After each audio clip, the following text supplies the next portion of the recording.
मुळात मुंबई महानगरपालिकेचा PAPचा एक प्रकल्प या ठिकाणी वर्षभरापासून सुरू आहे। त्या ठिकाणी 7200 घरं या ठिकाणी येतात। म्हणजे एका घरामध्ये 4 जण सदस्य असतील तर इथे 30 ते 35 हजाराची वसाहत येते। या प्रकल्पाला सुद्धा आम्ही विविध पक्षांनी आंदोलनं केली, तोही प्रकल्प आम्हाला त्या ठिकाणी सरकारने ऐकलं नाही, आमचं महापालिके किंवा शासनाने, आणि तो प्रकल्प या ठिकाणी जबरदस्ती सुरू झालेला आहे। एवढी मुंबईतली सगळी जी बाधितची घरं आहेत प्रकल्पातली, ते सगळे 7200 घरं एकत्र दिली। ती 100-200 घरं असते तर आम्ही समजू शकलो असतो, पण इथे 30 ते 35 हजाराचा आधीच सुरुवात झालेली आहे। आणि आता लगेच लागून मुंबई आपल्या ह्या मिठागरांची 58 एकर जागा आहे।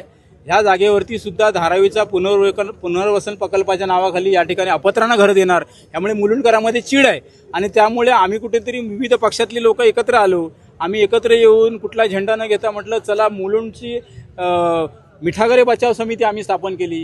या ठिकाणी रमेश धामनकर आहेत, विलास माने साहेब आहेत, विनोद गायकवाड आहेत, आमचे दीपक सावंत आहेत, कैलास पाटील, विविध पक्षातले लोक आम्ही सगळे एकत्र झालेलो आहेत। आणि या ठिकाणी आम्ही जनआंदोलनाचे हाक दिले लोकांना। आज या ठिकाणी लोक कंटाळलेले आहेत की आधीच एकतर ह्या ठिकाणी रस्ते अरुंद आहेत, पाण्याची समस्या आहे, उद्यानं मैदानं परिणाम होणार आहे, हॉस्पिटलवर परिणाम होणार आहे। अशा वेळेला एवढी जर लोकसंख्या येणार असेल तर कायदा आणि सुव्यवस्थेचा पण प्रश्न निर्माण होणार आहे। आणि म्हणून आम्हाला इथे घरं नको, इथे मिठागरं तरी आमची वाचली पाहिजे, ही भूमिका आहे। आम्ही हा गृहप्रकल्प इथे होऊ देणार नाही। आम्ही सगळे पक्ष, मंडळं, संस्था जन आंदोलन पुकारणार, ह्याहीपेक्षा उग्र आंदोलन छेडू, पण या ठिकाणी आम्हाला हा प्रकल्प नको, आम्ही हा प्रकल्प होऊ देणार नाही। याबाबत पत्रव्यवहार कुठे पत्रव्यवहार आम्ही धारावीचे चीफ आहेत, CEO आहेत महेंद्र कल्याणकर आहेत, मुंबई महापालिकेचे आयुक्त अश्विनीताई भिडे आहेत, जिल्हाधिकारी साहेब त्यांच्याकडे दिलेलं आहे, मुंबई मुख्यमंत्र्यांकडे दिले, उपमुख्यमंत्र्यांकडे दिले आहे। अशा विविध अंग आहेत शासनाची, त्यांच्याकडे सर्वांकडे आम्ही पत्रव्यवहार केलेला आहे। आम्ही मागणी केलेली आहे की या ठिकाणी आम्हाला हा पूर धोक्याची शक्यता, आमच्या त्या ठिकाणी काय काय होऊ शकतं मुलुंड पूर्वेचं ते सगळं आम्ही त्या निवेदनात म्हटलेलं आहे।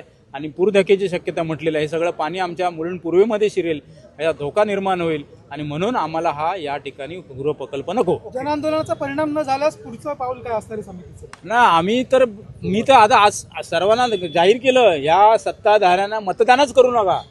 त्या दिवशी यांची सत्ता जाईल त्या दिवशी ज्यांना सगळ्यांना आठवण होईल, वठणीवर येतील, त्यामुळे मतदानावर बहिष्कार घाला। हे सारखे यांना 10 वर्ष आता संधी दिली आहे।